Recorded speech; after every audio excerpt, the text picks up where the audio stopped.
if you use that approach, and the I love myself is on the level of ego consciousness, which is the only place that it actually can apply, then what you're doing is adding another level of ignorancing to your process. You're giving the censoring agency of the ego a command to not let you know about the non-love and the anti-love and the self-hatred that's in there. So what that does is repress further the information that would be in your preconscious into the unconscious. And as Freud discovered, when he started actually using this kind of an approach, there's a return of the repressed. And that's why he shifted away from this approach. And this was the original approach used in the 1800s in France by Hippolyte Bernheim, and then made most famous by Émile Coué. I don't know if you're familiar with Coué, but in the 1870s, he became famous, and his method became very popular in the US, which was an affirmation: every day in every way I'm getting better and better. And he told people to repeat that over and over again all day long, and just that thought would change them. Well, ultimately it was not effective and produced some negative results. But the point is that that's actually the basis of hypnosis, suggestion, positive suggestion. And all hypnosis really is self-hypnosis. And I started my own investigation into the psyche by becoming a hypnotist, and used that method for people who came to me to stop smoking and to lose weight and to change their behavior patterns, get off alcohol, etc., drugs, all of those things that people go to a hypnotist for. What happens is that when you put that suggestion in, the censor does several things. One, they somatize the self-hatred into symptoms of physical suffering. The second thing they do is project the self-hatred out into the world, and it comes back to you through hatred of others of you. And no, that can happen. If it hasn't happened with you, I'm glad, but it can happen. It can also turn into karmic situations, where there will be more clashes with people and more accidents, more sabotage of an unconscious sort. So one has to be very careful of the systemic effects of a shift like this, because if there is self-hatred that hasn't been deconstructed, or a mind parasite that hates you, or some kind of even a psychotic fragment that wants to collapse, that will find a way to come back at you in the form of karma. The repressed cannot be simply eliminated through putting a Band-Aid of an affirmation on top of it. And if there's a volcano wanting to explode, a Band-Aid is not going to stop it from happening. So that's the first thing. We have to actually get more information, not less.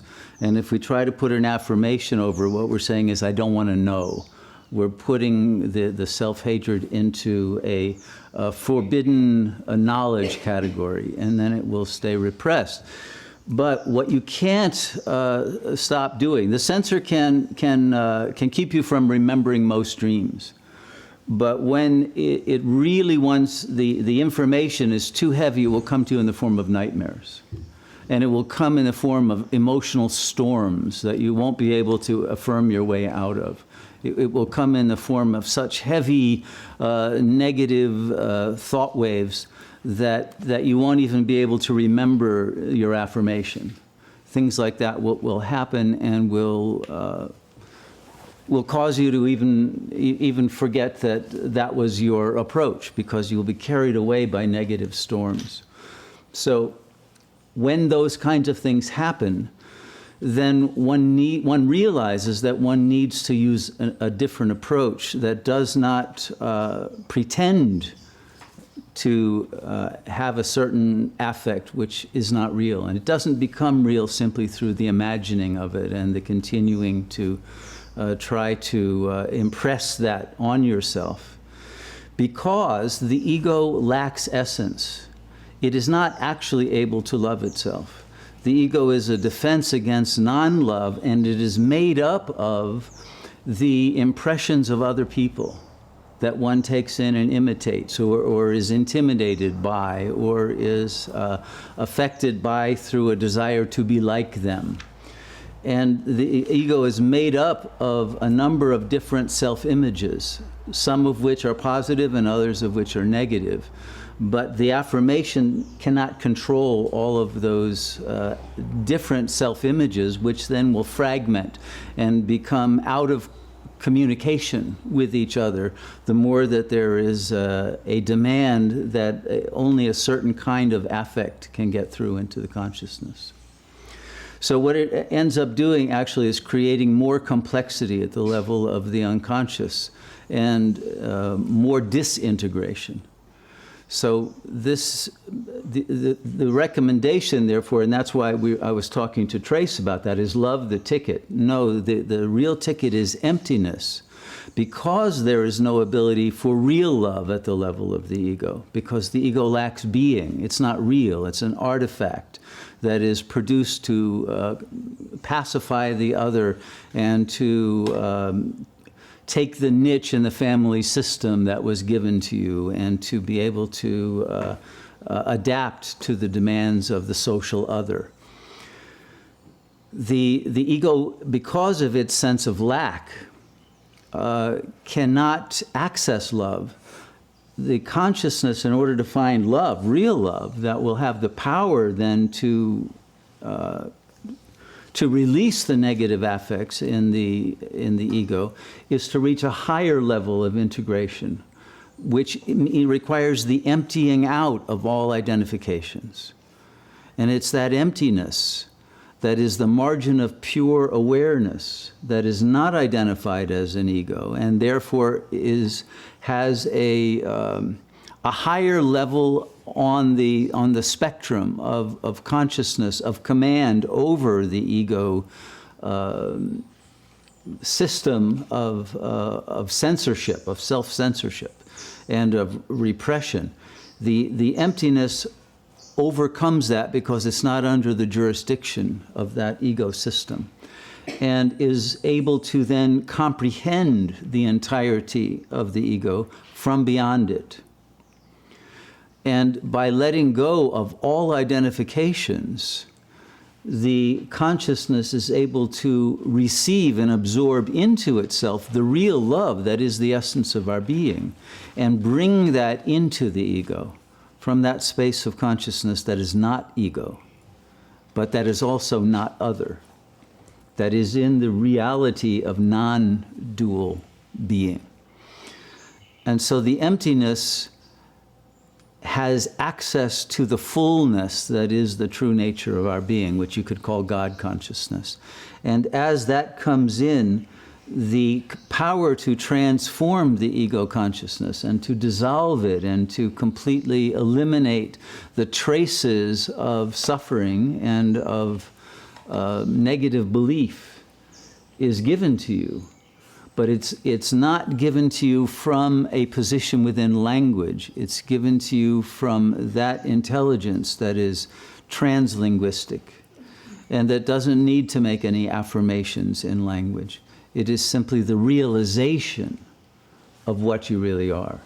And that's an important distinction. Self-realization, not an imaginary self-change through adding a positive and putting it over a negative, but a realization that you are neither positive nor negative, and that what you are is not a personal being, but the universal presence of consciousness that has no limitations and no form and no attachments, no relationship to an other, whether internal or external. Because as long as there is that ego system in the unconscious, and there will be super-ego fragments that do not like you or that have negative projections on you, and you have internalized them, until those have been dissolved, no matter what the conscious level of affirmation is going to be, there's going to be a sabotaging of that. And to prevent disappointment and despair that can be the ultimate result of trying something like that and then it not working, the transcendence of the ego leads to an empowerment that has no blowback to it, no resistance to it.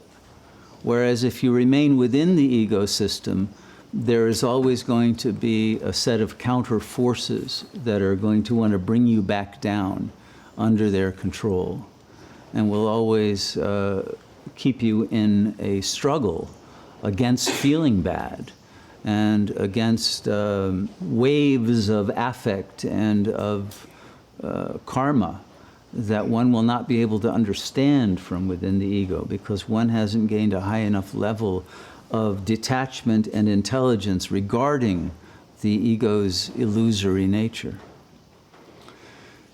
Therefore, I recommend an approach in which you gain true understanding of what you really are, not simply trying to affirm something that you don't really believe in, because it will not have the power to withstand those negative forces that come from the lower levels of the ego that cannot be contained or controlled by the conscious mind. So if we want to have peace, we have to really slay the demons in the unconscious. We can't pretend they're not there or try to add some layer of extra belief through simply affirmation. It won't last. But you feel free to experiment with it. But I remember when I was doing this, a number of different cases happened to me in my early period of professional practice of hypnotherapy. And one of the cases that most impressed me was of a woman who had allergies to almost everything. She couldn't leave the house. One of the main allergies was the smell of gasoline. So she could never get in a car, she couldn't go to a gas station, she couldn't go on the street to come to my office even. You know, she lived as a shut-in in her house, and she was allergic to so many things that within her house she couldn't have certain textiles, she couldn't have certain kinds of carpets, people couldn't come in the house who had certain kinds of smells, who had eaten things. I mean, this woman was really in a bind and had lost all of her freedom. Well, within one session, all of these allergies were released, okay? Magically, I was able to accomplish this. I don't even know exactly how I did it, but it was basically going to that moment in her childhood when this, the original idea of using allergy to escape from certain kinds of situations that then later was the unconscious used as a maneuver in her life situation.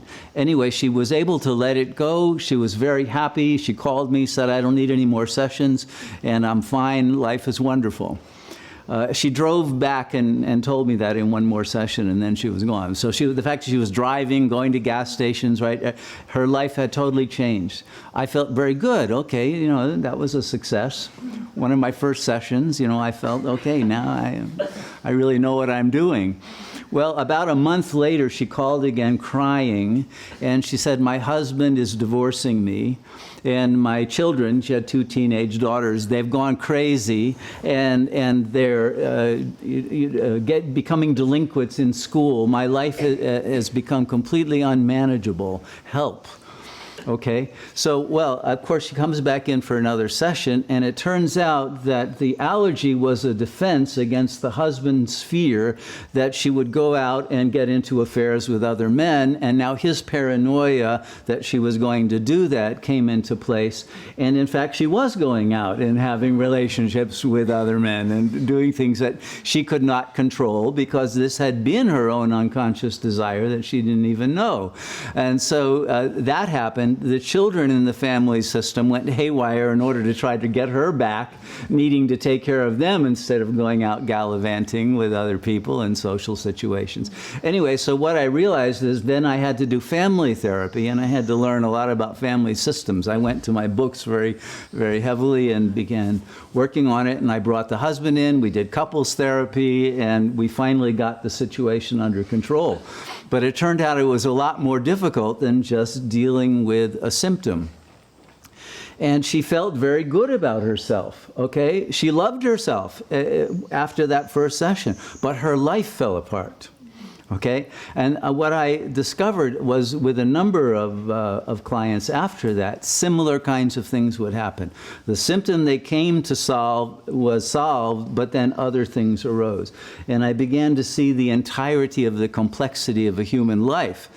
And then with this woman, when I started doing therapy with a husband, his issues, as they changed, affected his friendships, his job. He no longer wanted to work in his job. He quit. Many, many different things change. When you deal with one symptom, you deal with an entire life shift that happens. You don't just change one domino without all of them falling. So if you're going to really affect change, I discovered in terms of my own ethics as a therapist, like, what am I doing here? Am I creating more harm than good by blindly jumping in and solving a problem that doesn't recognize that it's within a much larger context? That if you want to deal with this in a way that doesn't create those negative kinds of side effects, one has to go to a higher level in which the entire system is comprehended as a whole. And when the system can shift in a healthy way, then there can be freedom for everybody in that system from having to play a certain role in order to stabilize one another. But if you try to work with one part of that system and shift it, then you're going to create all kinds of other blowbacks. And the system will get its revenge against someone who within that system is shifting in a way that is going to make others angry and unstable.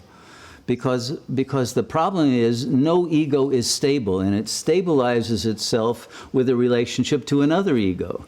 And then the reason why most people have children is the children stabilize the parents, actually. It's not the reverse.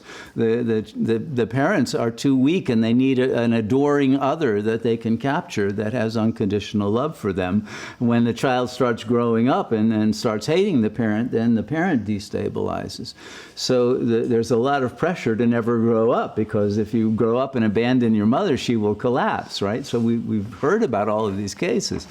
So once you understand that the system is far more complex than just an individual, and an individual is far more complex than their ego, and there is a far more, a larger context.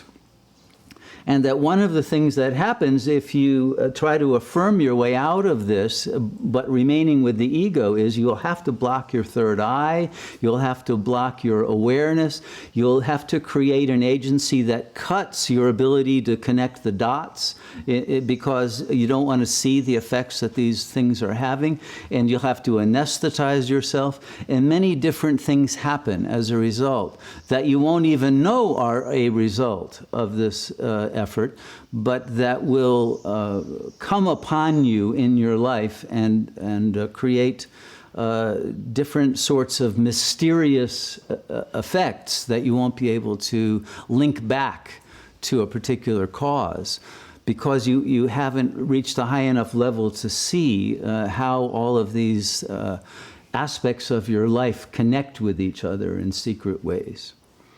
So that's why my recommendation is get to that point where you understand all the secrets of how the different aspects of your life interact. And then everything will be very sweet and simple, as we all want it to be.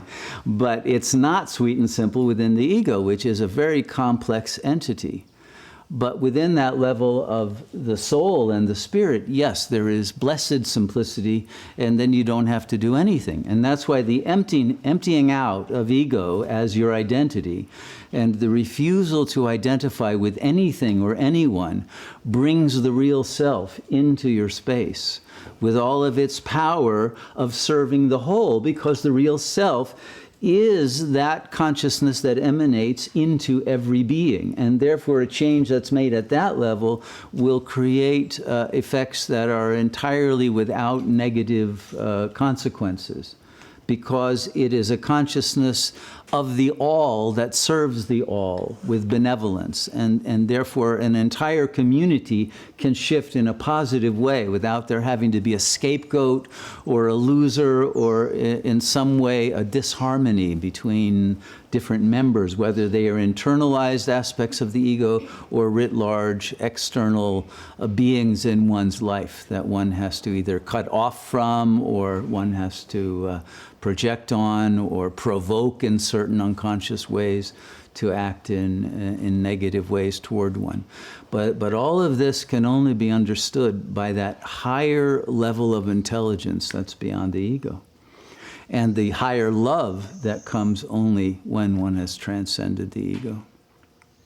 Within the ego, one has no power over the storms of emotional affect that come from the desire to hold one in a homeostasis, so that every time one tries to make an advance or become better or reach a state of greater success in life, there will be a force that will try to pull you down if you are violating certain command systems that are still in place in the unconscious. And it's those kinds of things that cause one to oscillate or become bipolar or have some other emotional instability. And we want to get to a place where we have actual stability that can't be disturbed no matter what's happening in our lives. And if you want to have that kind of stability, you have to go beyond the ego level of consciousness. Okay? So I think in a nutshell that sums up the view that pretty much all the psychotherapists who have really studied this have come to.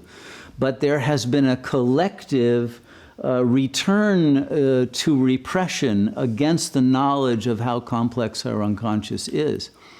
And so I remember in the days that I was practicing hypnotherapy before I went to other things, the classical hypnosis that's based on positive suggestion turns out not to be very effective. So most hypnotherapists, after a while, they start studying things like NLP, and they start studying Ericksonian hypnotherapy and the EMDR, the eyesight thing.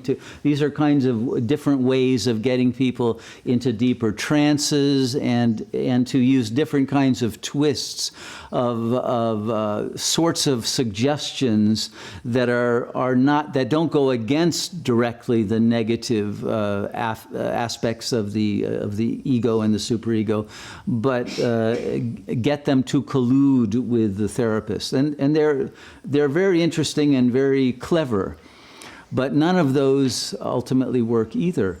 And what I used to go to a lot of hypnotherapy demonstrations by famous hypnotherapists who would come visit in the Bay Area. And a lot of them were very impressed with themselves.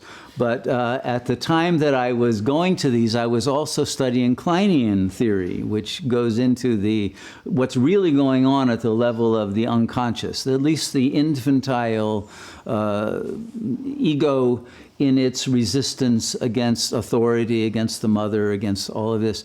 And what I was seeing when I would watch these hypnotherapy demonstrations is that the client was actually hypnotizing the therapist. And it was an amazing thing when you could see that the client was much more intelligent than the therapist and was getting the therapist to get off their back and believing they did a fine job and everything was great. But meanwhile, the client was refusing to change at all. and simply doing something to get the therapist to believe that they had done their work and they were finished, right? And then nothing would have changed. And the client's unconscious is far more intelligent than the therapist, knows a lot more than the therapist could ever know about their own unconscious.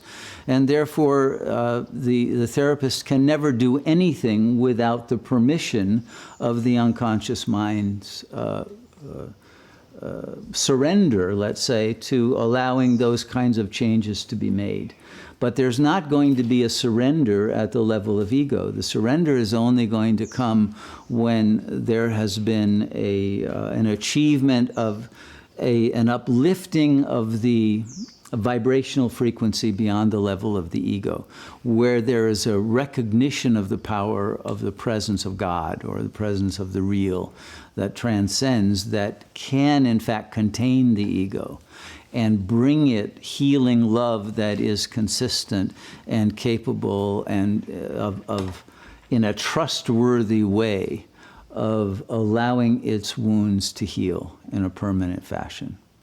When that situation is achieved, you can achieve change that is truly transformative rather than simply a band-aid or a temporary effect. And it's that kind of a shift that is the only one that's ultimately worth achieving. So the knowledge of the complexity of the unconscious mind and of the superconscious mind is something that the society itself has rejected, because the society has reached such a point of degradation that the elite do not want the majority of the population to know too much. If they have too much curiosity, if they have too much political savvy, they will overthrow the system. And therefore, what they want is not a self-transformation process to be available to people, but they want people to take drugs. They want it's the big pharmaceutical bureaucracy that has now gained hegemony, and they are no longer teaching the ways of having true therapeutic effects on people that will actually transform them and bring them into higher intelligence and higher will and love, because they're afraid this will create a revolution in society in which there will be an overthrow of an unjust system. So what they want to do is the opposite: dumb down the people, don't allow the information about the unconscious and the superconscious to get through except in very diluted, new agey kind of ways that are more imaginary than real, and not to allow the kind of therapies that were developing in the 20s and 30s, but that had been, for the most part, blackballed and eliminated by the medical establishment and then the psychological establishment, and replaced by behavioral, cognitive, and those kinds of approaches that are purely about affirmations and changing the way the conscious mind thinks, but not dealing with either the unconscious or the power of the superconscious. So we have a situation now in which people want a quick fix, and they want something that doesn't require them to deal with unconscious anxieties. So a pill is the perfect approach, or an affirmation, or an approach that can simply visualize a shift, or have some kind of a talisman, a crystal, or some magical instrument or a mantra, but that one will hold on to like a teddy bear, but will not actually bring real empowerment. So if we want real empowerment, there's no shortcut. We have to go through the hero's battle against the inner demons, and they have to be defeated. So that's the approach of Sat Yoga, and everyone is free to use any other approach that they want. But this is the only approach that I trust that will get you free from the blowback effects of unconscious forces that want to keep you small, keep you within the ego, and keep you at the mercy of the demands of others, internal others and external others, which is what the entire social system is based on. Keep you in a state of lack and of a sense of internal fear, desire, and neediness that will not allow you to know what real love is. And only by transcending the ego will the real power of love be accessible. And that comes through going through the dark night of the soul, facing the emptiness, the unreality of who you thought you were, and dissolving all of that to find the truth of that supreme real that is not thinkable, imaginable, conceivable in any way, but comes from a level of consciousness beyond your ability to grasp or to control or to know, and that you can only surrender to in absolute humility. That's all I have to say. Floor is free. Please feel free to disagree.